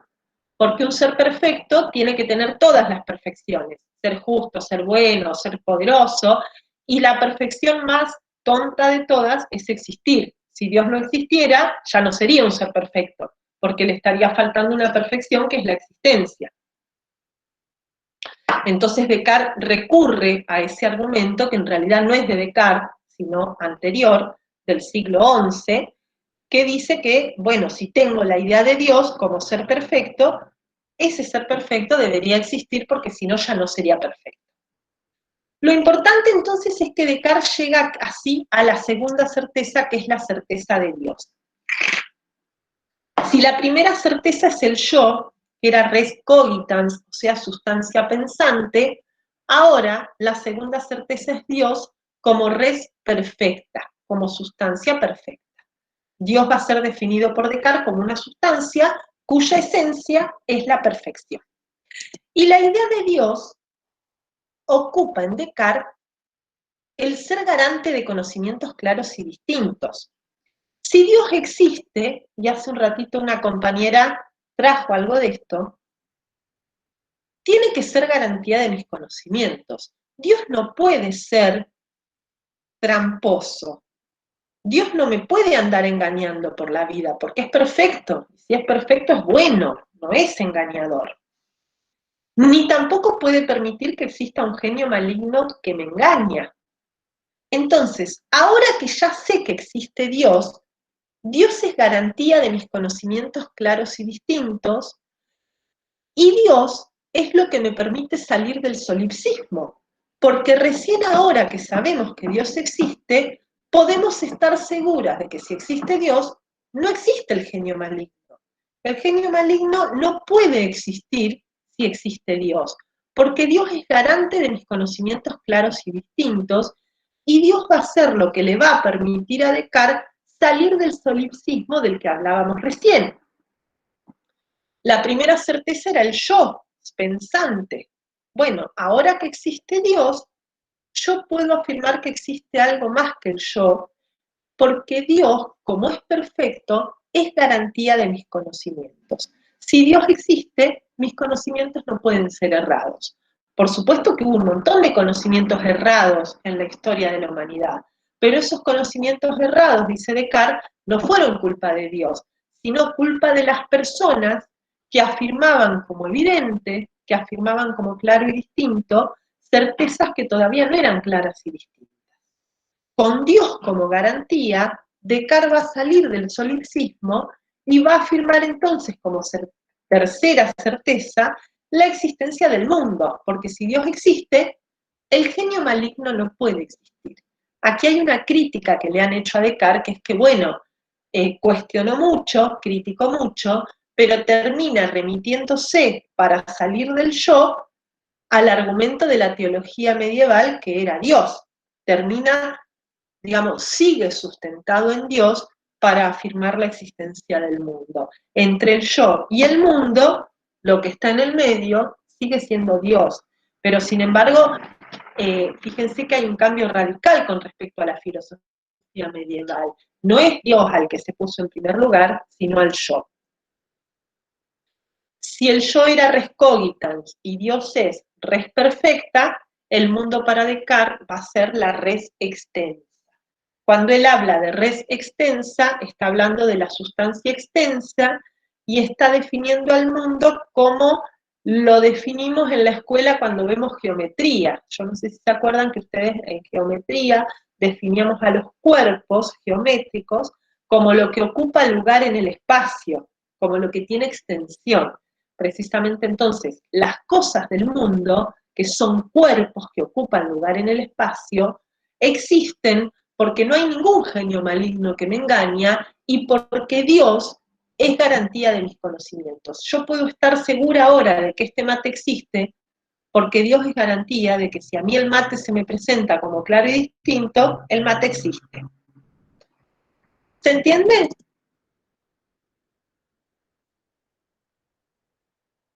Sí, sí. ¿Se entendió? ¿Sí? Fíjense que el cuerpo humano, mi cuerpo, es parte de esa res extensa. Mi cuerpo, recién ahora, puedo estar segura de que también existe. Mi cuerpo también es un cuerpo que ocupa lugar en el espacio y por lo tanto se constituye como parte de esta tercera certeza de la cual estoy segura recién ahora que sé que Dios existe. La filosofía de Descartes representa lo que en filosofía llamamos racionalismo. Fíjense que Descartes representa una filosofía que está sustentada y que tiene su base en la razón. El racionalismo, nosotras lo vamos a caracterizar aquí con algunos supuestos con los que vamos a discutir la clase que viene. Por un lado, fíjense, para el racionalismo de Descartes y de otros, yo hablo de Descartes porque es el autor que trabajamos aquí, el verdadero conocimiento es necesario y universal. Fíjense, Descartes busca certezas necesarias y universales, no particulares. Cree en la existencia de ideas innatas, lo vimos recién. Para el racionalismo, las ideas matemáticas, los principios lógicos, la idea de Dios, son ideas innatas, es decir, ideas que vienen de fábrica con nuestra razón, que no se construyen por la educación, que no se construyen con aprendizajes, con experiencias, sino que ya están de fábrica, ya están en la naturaleza misma de la razón humana. Por otro lado, el racionalismo de Descartes opera con ideas que funcionan como supuestos, que después el empirismo de David Hume, que vamos a trabajar la clase que viene, le va a cuestionar. Uno de los supuestos es el supuesto de sustancia. Descartes opera suponiendo la idea de sustancia. Fíjense, Descartes, primera certeza, res cogitans. Segunda certeza, res perfecta. Tercera certeza, res extensa. Ese concepto de res es el concepto de sustancia de Aristóteles, del que Descartes no duda. Descartes dudó de todo, pero en su proceso de duda, cuando encontró las certezas, supuso que lo que existía era una sustancia. Era un compuesto de materia y forma, de potencia y acto, de esencia y accidentes. No dudó del concepto de sustancia, sino que lo dio por supuesto. Y otro concepto del que no dudó es de la relación de causalidad. Usó la causalidad para demostrar la existencia de Dios, como dijimos recién. Dios tiene que existir por la relación de causalidad, porque el efecto no puede nunca ser más perfecto que la causa. Es decir, Descartes supuso que entre mis ideas y el mundo hay una relación de causalidad del cual no dudó. Y por último, para Descartes, las matemáticas van a ser el ideal de ciencia a seguir. Yo les decía al comienzo que Descartes es matemático, por lo tanto, él opera suponiendo como ideal a las ciencias de tipo matemáticas. Bueno, para cerrar, y fíjense lo importante de la filosofía cartesiana, como yo les decía al principio, la filosofía cartesiana es una filosofía que está poniendo al sujeto capitalista en la centralidad de la escena filosófica. El yo pensante del que habla Descartes es el sujeto capitalista del siglo XVII, que se constituye como racionalidad dominadora, conquistadora y modelo a seguir por todas las otras racionalidades y por todas las otras formas de pensar el mundo y la vida. Además es un sujeto capitalista, fíjense, que se permite entablar con el cuerpo y con el mundo una relación de instrumentalización. El mundo dejó de ser ese mundo sagrado, mágico, ese sujeto vivo que pensaba la filosofía antigua. Si ustedes recuerdan, cuando veíamos la filosofía antigua decíamos que para Platón, para Aristóteles, para los presocráticos, cuando hablaban del mundo, hablaban de algo vivo. Cuando hablaban del alma, suponían que todo tiene alma. Acá el capitalismo ya no, ¿no? El cuerpo es parte de la res extensa, el cuerpo es un objeto, y el mundo también. El mundo se convierte en un objeto a ser dominado, a ser conquistado, a ser explotado, ¿no? Que genera todo, ojo, que quede claro, no le estoy echando la culpa de Descartes, ni de la relación instrumental con el cuerpo, ni de la contaminación ambiental, ni de la conquista, pero quiero decir, esa forma de pensar el mundo y de pensar lo real es la que abre la puerta, por ejemplo, a la idea de que la naturaleza puede ser explotada sin ningún límite, total es un objeto, no es nada vivo. De que mi cuerpo puede ser explotado, de que el cuerpo del otro puede ser explotado, y de que si el otro no piensa como yo, no es racional, ¿no? Además, este sujeto capitalista va a construir a la modernidad como un gran proyecto educativo. En el texto que se llevan esta semana hay algunos comentarios sobre esto, de cómo esta razón para funcionar tiene que ser educada y cómo la educación se convierte ya no en una educación integral, sino en una educación que se concentra específicamente en el desarrollo cognitivo, en el desarrollo racional. La educación griega era una educación integral. Si ustedes recuerdan, nosotros no nos metimos en la educación específicamente, pero la educación griega era una educación que contemplaba el cuerpo, que contemplaba, por supuesto, la razón, que contemplaba todo el sujeto en su integralidad. Aquí la educación va a pasar a ser una educación, si se quiere, enciclopedista, una educación que lo que busca es desarrollar la razón, porque lo que define al ser humano es la razón, no el cuerpo, y es una necesidad. Por eso, a partir de la modernidad, los estados se van a empezar a hacer cargo de la educación, en disputa con la Iglesia, que era la que en la Edad Media se hacía cargo de la educación de las personas. Para que esa razón funcione y para que esa razón capitalista domine el mundo, tiene que ser educada, y en este sentido los estados van a empezar a interesarse por la educación de las personas, sobre todo más adelante.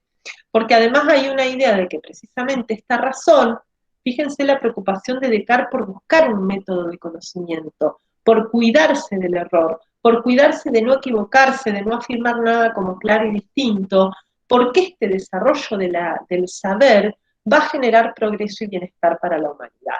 Esto va a ser más evidente sobre todo en el siglo que le sigue a Descartes, en el siglo XVIII, que es el iluminismo, el siglo de las luces, en donde claramente hay una idea de que el avance racional y de que el avance capitalista va a traer progreso y felicidad para la humanidad, cosa que, bueno, ya sabemos que no fue tan así, digamos, ¿no? Hoy por hoy problematizamos los presupuestos filosóficos. ¿Preguntas, dudas hasta aquí? No. Profe, yo tengo una duda respecto a las consignas de la clase 7. Sí.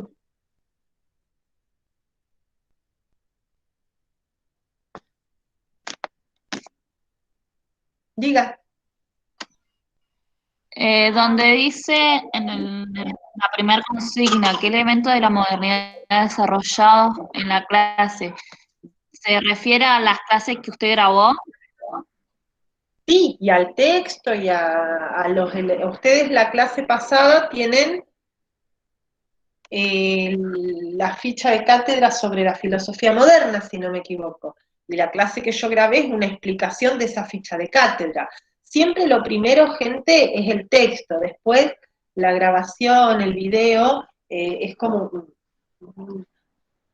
un sustento, digamos, que trata de ayudarles a entender lo que el texto plantea. sí, los contenidos de la clase, digamos, que los contenidos de la clase están presentados en el texto y en el video que yo grabé.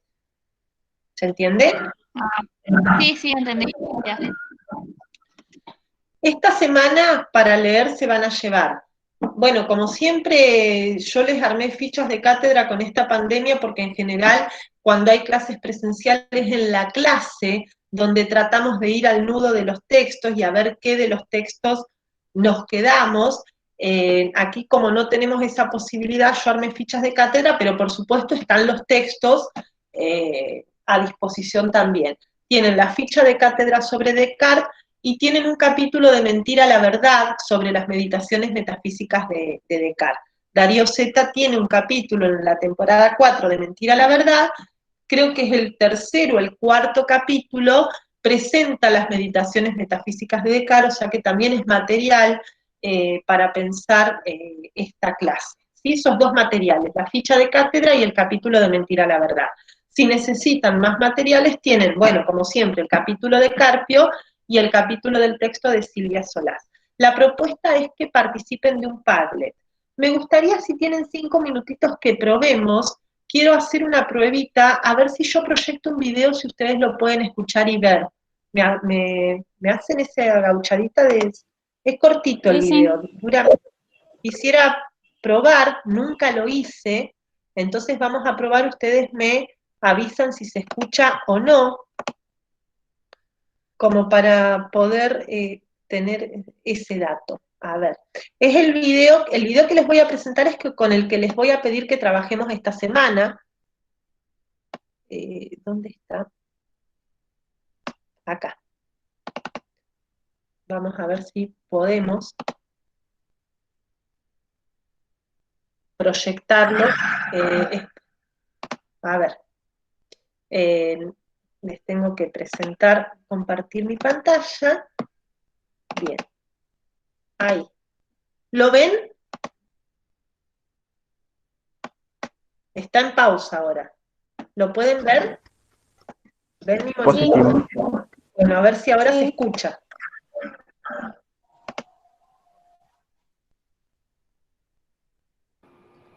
¿Es de la peli de Matrix? Sí. Veo a Keanu Reeves. Sí. ¿Se escucha?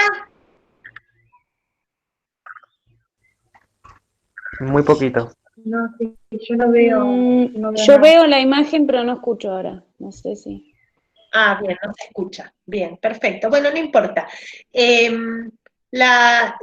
semana la idea es participar de un Padlet. Van a ver ese pedacito que son escenas de la película Matrix. La mayoría de ustedes yo calculo que la habrán visto porque es una película bastante famosa, conocida y que ha sido muy significativa en su momento. Es una película viejita del año 99, ya tiene más de 20 años, que es una película que tiene una fuerte impronta filosófica. Es una alegoría de la caverna, digamos, del mundo contemporáneo, y aquí en esta escena que tienen que ver, bien, en esta escena que tienen que ver es la escena en donde Morfeo, que es uno de los personajes de la película, le presenta y le cuenta a Neo, que es el protagonista, que es la Matrix. Para quienes no vieron la película, y por ahí con la escena esta no les alcanza y quieren saber un poquito más, yo adjunté en el texto de la clase de esta semana una sinopsis chiquitita de la película.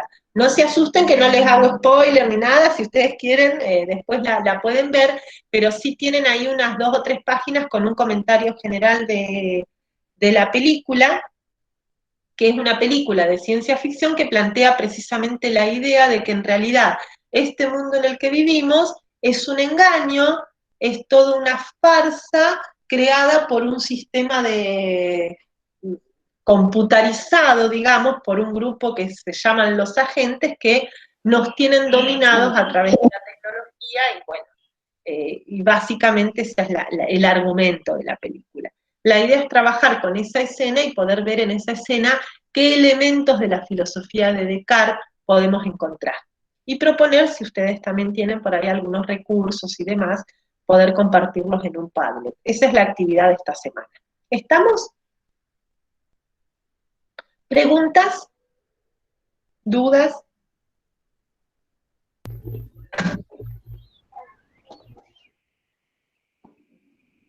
Bueno, si no hay nada más, la clase llegaría hasta aquí. Ahora dentro de un ratito les voy a compartir en el aula todos los recursos. Esta clase que estamos grabando también va a quedar compartida en el aula y en el grupo de Facebook para que la puedan ver cuando necesiten. Y bueno, la semana que viene les voy a subir una clase, pero no los vamos a encontrar así de esta manera, y sí nos vamos a encontrar dentro de 2 semanas. ¿Estamos? Bueno, muchas gracias. Gracias, Macarena. Bueno, gente, nos estamos viendo entonces la semana que viene, no dentro de 2 semanitas. Recuerden que el viernes, quien necesite clases de consulta, estamos a disposición. Genial, gracias. Gracias. Chao. Adiós. Chaucito.